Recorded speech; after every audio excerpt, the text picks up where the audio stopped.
Outdoor Adventure started at Mount Pleasant Junior High sort of as just an extra class to have. I was visiting with the principal and the assistant principal at that time in their office, and before I left, I told them I'd been teaching for over 30 years. If y'all come across a off-the-wall kind of class that y'all'd like to experiment with, I'd be interested. They brought up Outdoor Adventure, and 5 years later, here we are. So today we're going to the woods.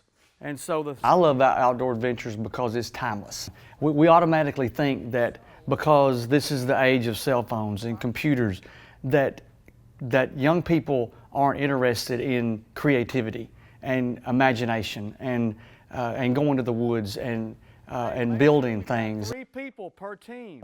We just automatically think that they're not interested, but they are.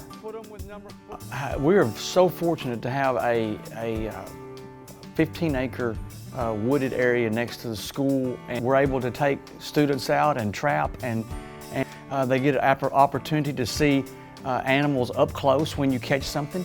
We're not harming the animals, we're releasing them. Here we go.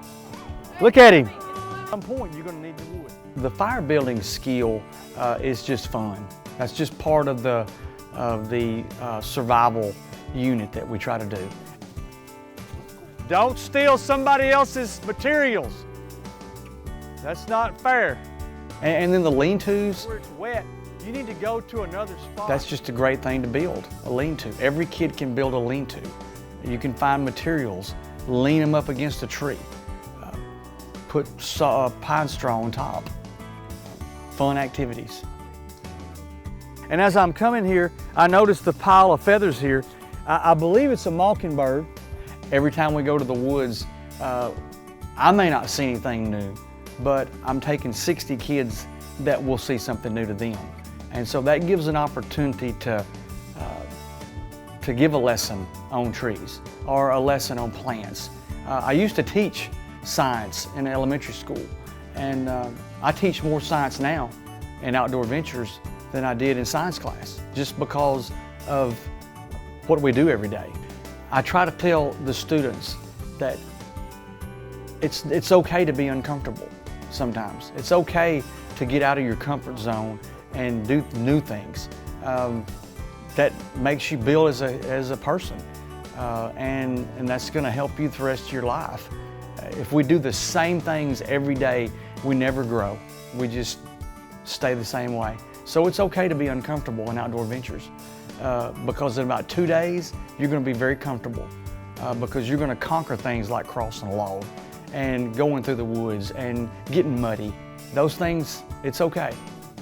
Our biggest field trip of the year is to the Dallas Safari Club's annual convention.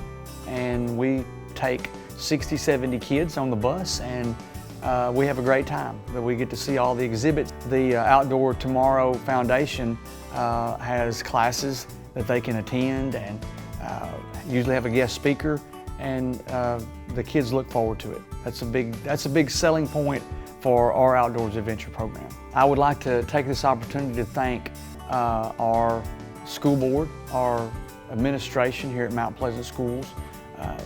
We could not have Outdoor Adventures if it wasn't for their support and their blessings. I would like to also thank Dallas Safari Club and Outdoors Tomorrow Foundation for their support, not only monetarily, but with curriculum and activities. I teach Outdoor Adventure because it's a great opportunity for me to do something that I like. And if you're doing something you like, you're going to do a good job at it.